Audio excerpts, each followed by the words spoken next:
시청자 여러분 안녕하십니까. 나영욱입니다.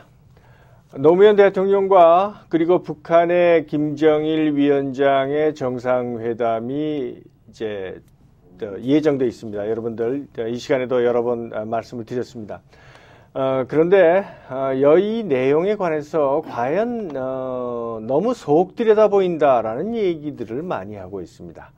이곳 미국 로스앤젤레스 남가주 일대에서는 많은 분들이 여기에 대해서 왈가왈부 찬반 양론을 지금 펼치고 있습니다. 언제나 남북 문제는 시끄럽지만 이번에 거는 뭔가 조금 선거와 맞물려서 이상하다는 얘기를 하고 있습니다. 자, 오늘은 이것에 관한 얘기를 집중적으로 짚어보도록 하겠습니다. 여러분들 잘 아십니다. 많은 분들께서 호응을 보내주고 계시는 시사평론가 이한번 박사님을 모셨습니다. 어서 오십시오. 네, 안녕하십니까. 네, 박사님. 네. 조금 아까 너무 속 들여다본다 그런 얘기했고 과연 필요가 있느냐라는 얘기를 했습니다. 어때 정치 전문가로서 어떻게 보시나요? 필요가 있느냐 없느냐 하는 게 문제가 아니고 네. 이번 회담은 원천적으로 무효고 해서도 안 되고 할 필요도 없는 걸 억지를 써서 노무현 정권이 자기들의 실정을 만회하기 위한 전략으로서 지금 이용을 하고 있는 겁니다. 네. 아시다시피 지금 대한민국은 전쟁 중입니다. 북한과 남한이 정쟁을 잠깐 중지하는 휴전협정에 서명했을 뿐 아직은 평화 시대도 아니고 그 전쟁을 끝내자는 약속을 한 시대도 아니기 때문에 남한과 북한은 전쟁이 지금 계속되고 있는 상황이고 지구에서 단 하나밖에 남아있지 않는 분단 국가라는 슬픈 운명 속에 놓여 있는 게 한반도의 현실인데 이번에 노무현 씨가 북한에 가는 거 이거는 집권을 해서 대통령이 되면서부터 계속 5년간을 시도하고 노력해 왔던 집요한 노력의 결실로시다. 그리고 민족 문제, 국가 문제, 평화 문제 그리고 세계 문제와 동북아의 질서의 변을 정리하기 위한 어떤 그 목표가 세워진 그 방문이 아니고요. 네. 이 말하자면 국월 외교를 하러 가는 형국이 됐습니다. 네. 국월 외교를 내는 거는 김정일이 섭정을 하는 대왕이고 김정일의 양해와 김정일의 오더를 받아서 저는 어떻게 하겠습니다 하는 부하의 충성맹세를 하는 그런 형태의 회담이 될 것입니다. 왜 그러는가 하면은 지금 노무현 대통령이 가기 이전에 얼마나 많은 사람들이 북한을 왕래했으며 이번에 나이카께서 아시다시피 이 회담을 성사시킨 가장 프론트에 튀어나온 지금 장본인이 이 대한민국의 국정원장 아닙니까? 그렇습니다. 이 사람이 이북을 왔다 갔다 하면서 이 회담을 진행하는 동안에 몇 사람이 얼마나 많은 사람들이 이 지하 터널을 통해서 북한을 왔다 갔다 했을 것인가. 그런데 더 중요한 거는 대한민국에서 이 부정부패 사건이 10년, 20년 그리고 지금도 가끔 터질 때마다 사과 상자로 그 돈을 갖다가 몇 억씩 줬다. 그렇죠. 하는 게 들통이 나서 검찰의 수사도 받고 언론에 터지기도 하고 그러지 않았습니까?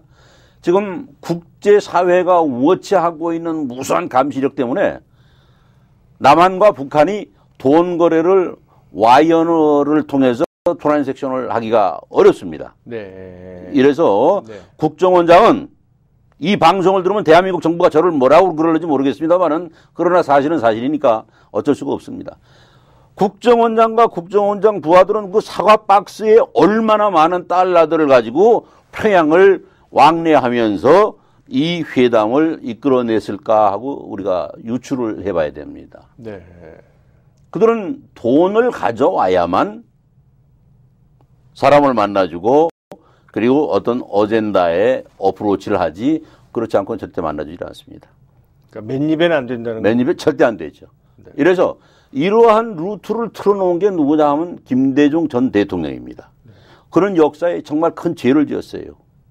김대중이 2000년도에 가서 6.15 선언을 이끌어내기 이전 그때도 엄청난 돈이 사과박스로 왔다 갔다 했고 그래서 그게 이루어졌고 그리고 그 선언 김정일을 만나고 나서 즉각적으로 한 얘기가 한반도에는 이제 영원히 전쟁이 없다. 그걸 내가 해결하고 왔다. 이렇게 얘기를 했거든요. 네. 그런데 지금도 전쟁 위협은 지금 상존하고 있지 않습니까? 그 이후에 김대중 퇴진과 더불어 노무현 정권이 들어서면서 아시다시피 김근태, 정동영 또 그 잘난 이해찬 노무현 부하 네. 이런 사람들이 수없이 이북을 왔다 갔다 하면서 그냥 갈 수 있었느냐? 아, 손학규 후보도 갔다 오라고 그러니까 뛰어갔다 왔는데 그냥 갔던 게 아닙니다. 이게. 네. 전부 정부의 돈이 됐건 자기 돈이 됐건 정당의 돈이 됐건 돈을 가지고 가서 북방 외교를 통해서 김정일 위원장의 뭡니까 인정을 받으면은 그것이 곧 정치적 파워다. 이 정치 파워는 내가 대한민국의 대통령으로 가는 길이다 하는 어리석은 생각들을 하게 만들었고 그것이 지금도 계속이 되고 있고 하는 상황이다. 이래서 지금 앵커님께서 질문하신 이 문제가 왜 저는 지금 이 회담은 해소도 안 되고 원천적인 무효다 하는 얘기를 하느냐. 이 회담을 하려면요. 국가보안법을 없애든지 본쳐야 됩니다. 지금 국가보안법은 북한을 이적단체, 우리의 적으로 지금 규정했습니다. 그렇죠. 네. 이 사람들 만나기만 하면 이건 10년 이상의 형무소 생활을 하도록 헌법으로 결정을 해놨단 말이에요. 네. 그럼 이 헌법을 없애야 될 거 아닙니까? 이 보안법 자체를. 근데 이 보안법을 놔두고 평양에 가서 엎드려서 국을 외교를 한다?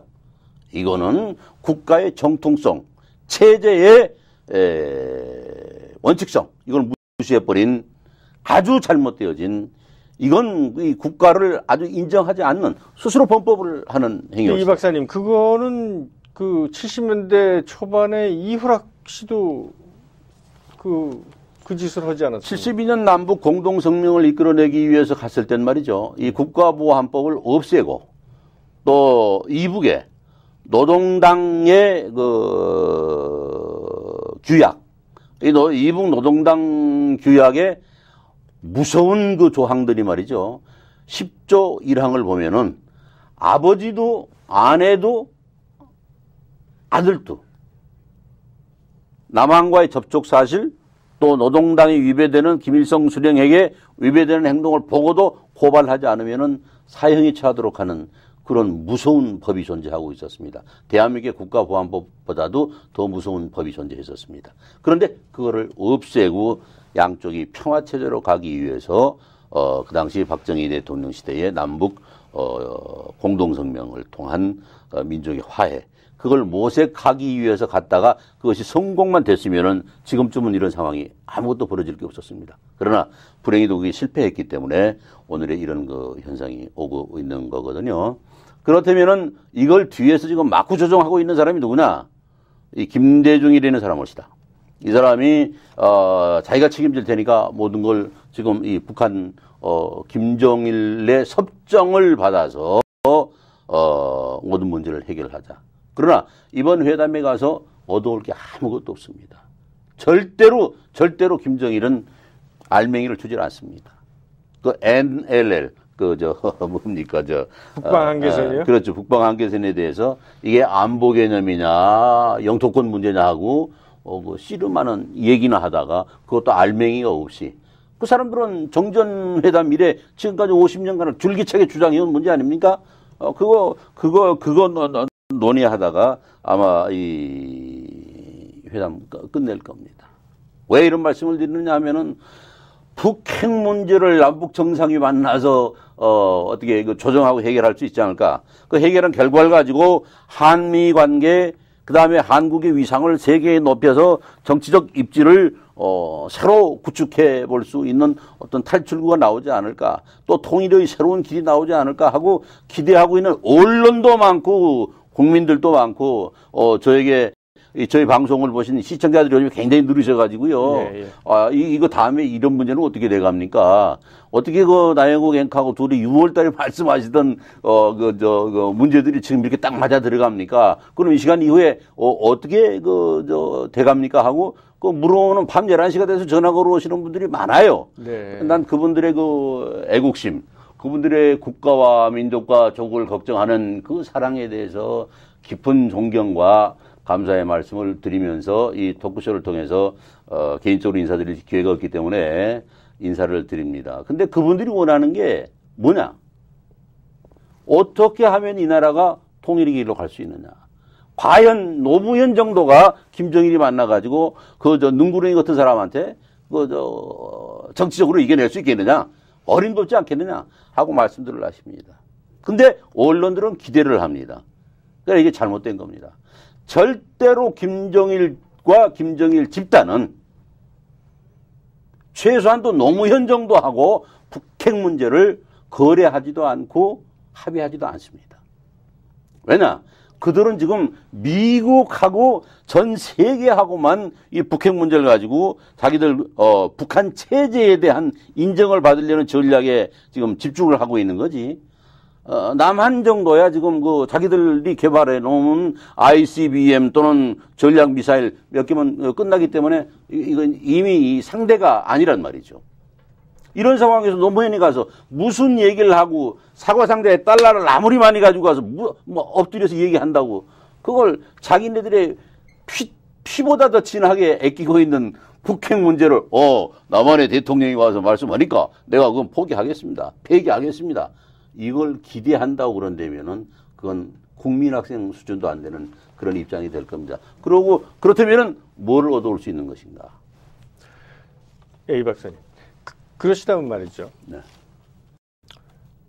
지금 김정일은 엄청나게 양보해서 노무현 대통령을 오라고 그러는 거 아니겠습니까? 지금 그런 맥박에서 보자면 말이죠. 아닙니다. 오라고 그러질 않았습니다. 제가 갈 수 있도록 도와주십시오 하고 얘기를 했지 김정일이 오라고 얘기를 하지 않았습니다. 그러면 네. 어떠한 형태건 말이죠. 네. 그러면 사정을 해서 애거를 하건 그렇게 해서 가게 되면 거기에 대한 맨입으로는 절대 안 되는 사람이니까 네. 어떤 큰 거를 줬을지도 모른다. 선물을 주지 않았겠느냐라는 것이 쉽게 생각할 수 있는 문제거든요. 예컨대 나행카께서 얘기하는 선물을 네. 어떤 선물을 생각할 수가 있겠습니까?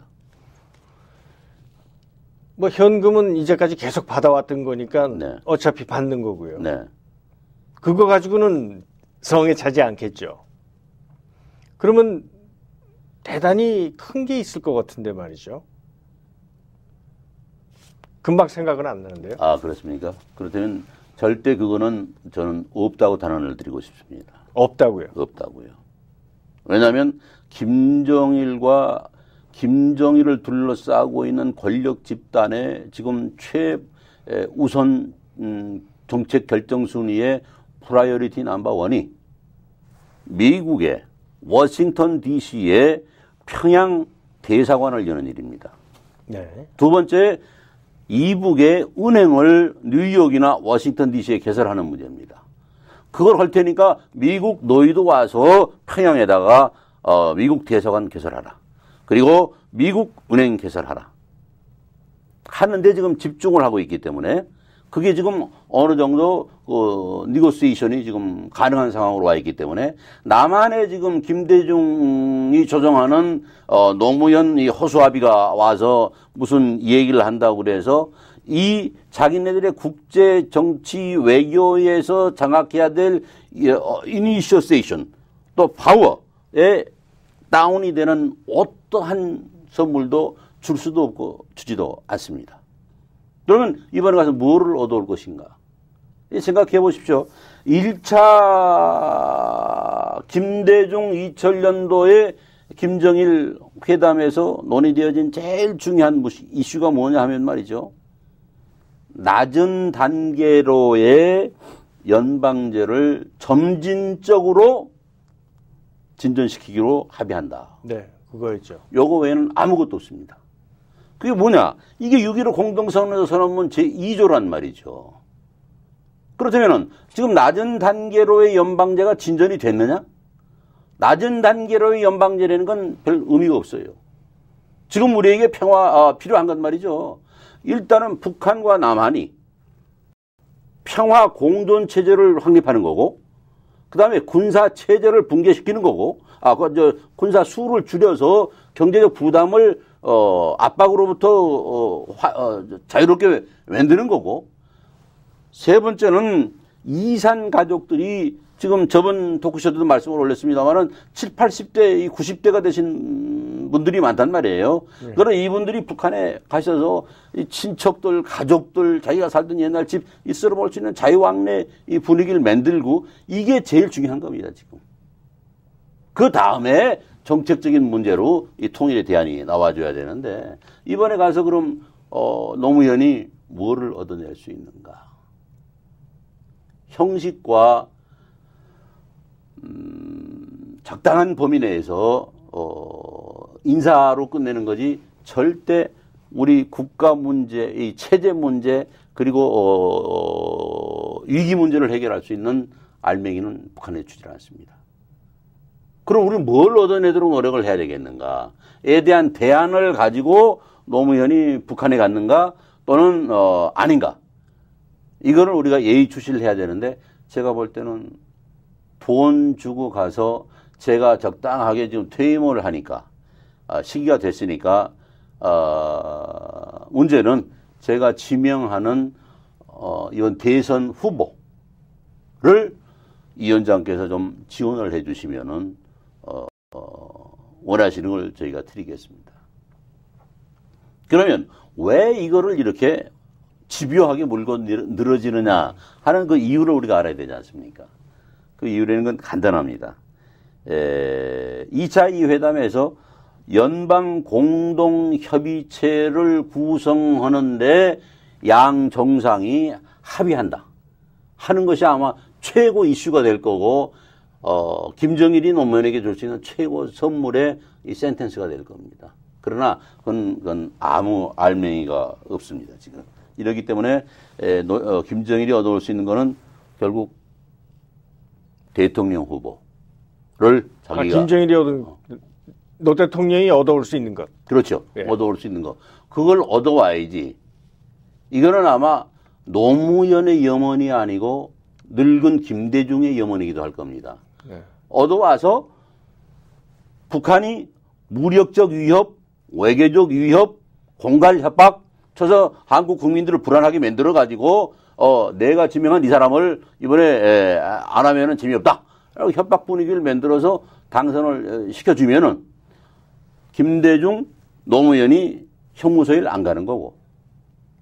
그렇지 않으면 이 두 사람은 어차피 가게 돼 있거든요. 근데 가기 싫거든요. 그러니까 이걸 위해서 너는 모든 걸 다 바쳐라 하고 지금 김대중 섭정관이 노무현 심부름꾼에게 좀 지시를 해서 그 지시를 받은 노무현은 가서 그걸 이행하기 위해서 아마 별 그 쇼를 다 하리라고 저는 생각을 하고 있습니다. 그러나 그들의 구상이나 계획대로는 절대 안 될 것이다 하는 게 제 분석입니다. 예. 네. 이 박사님, 노무현 대통령은 이번 그 평양회담에서 말이죠. 네. 무엇이든 합의가 되면 그것은 다음 정권에서 이행할 것이다라고 아주 자신만만하게 얘기를 했거든요. 그렇죠. 그런데 저는 물론 노무현 대통령이 원래 기본기가 부족한 거는 알고 있었지만 이런 얘기까지 하는 걸 보면 정말 놀란 게 뭐 다음 정권까지 자기가 걱정할 필요가 뭐가 있냐 이거죠. 그래서 제가 우리 토크쇼에서 말씀을 드린 일이 있습니다. 통치권자는 인격이 있어야 되고 국가와 민족과 조국에게 자기의 뭐 영원한 그 책임의식을 가지고 행동해야 되며 그러한 자질이 있는 자가 그래서 그러한 자질을 형성하기 위해서는 그랜드 디자인을 내서 정책을 만들 줄 아는 지도자가 나와야만 국가를 제대로 이끌어 나가고 그러한 지도자가 있는 국가는 역사적으로 국가가 항상 발전했고 번영했고 그러지 못한 지도자를 만난 국가는 깨져버리거나 패망하거나 하는 상황까지 갔기 때문에 우린 정말 5, 60년대 정치사에서 제일 불행했던 거는 제대로 된 민족 지도자, 제대로 된 국가 통치권자를 못 만났기 때문에 제대로 뽑아야 됩니다 하는 얘기를 제가 여러 번 지금 되풀이하고 있는데 예를 들어서 말이죠. 1차 남북 정상회담의 그 역사성이라는 게 얼마나 중요했었느냐 하면 말이죠.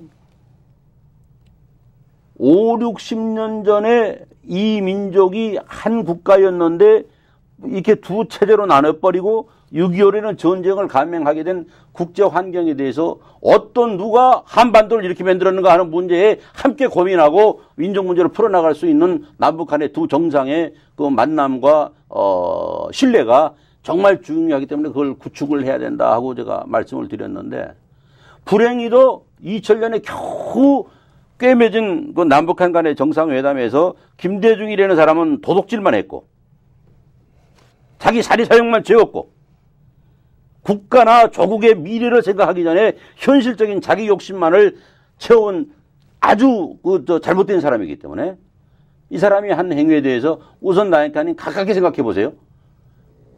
실정법을 위반을 해가지고 이 사람은 완전히 자기 부하들 전부 형무소 보내지 않았습니까? 네. 그런 대통령이 세상에 어디가 있습니까? 자기도 가야 돼요.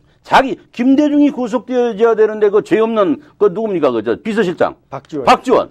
이 사람 형무소에 가서 몇 번을 왔다 갔다 했습니까, 지금? 또 그 외 사람들 얼마나 많이 갔습니까? 자기가 가야 됩니다. 그런데 자기는 대통령이라는 통치 권력 때문에 그 죄의 커튼 뒤로 숨어버렸어요. 그리고 뒤에서 자기 피라미드만 형무소에 보내가지고 자기는 편히 자고 걔네들은 그 형무소에가 자기 만든 이런 파렴치한 그 대통령이었다 하는 얘기입니다. 그렇다면 노무현도 이번에 가서 이 문제를 원천적으로 해결을 못하면은 결국 그럴 수밖에 없을 것이다.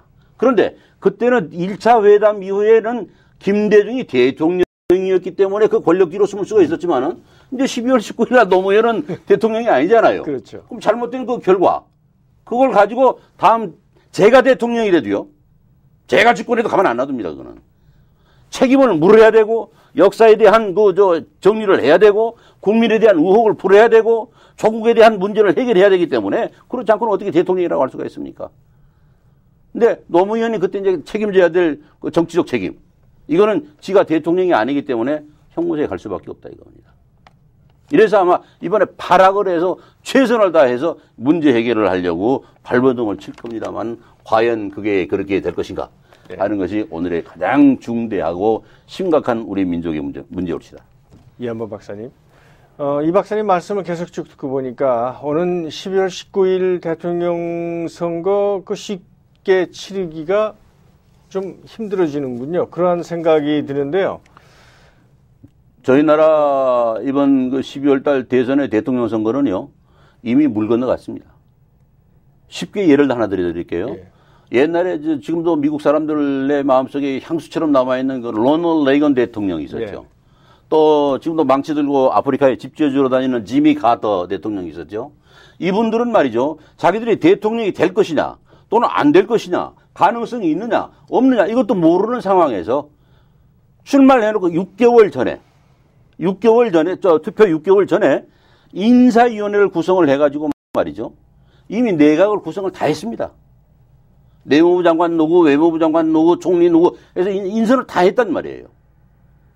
그리고 대통령 취임사 이거를 인사위원회에서 다 쓰도록 이미 준비를 시켜놓고서 그리고 이 선거에 임해서 뛰었습니다.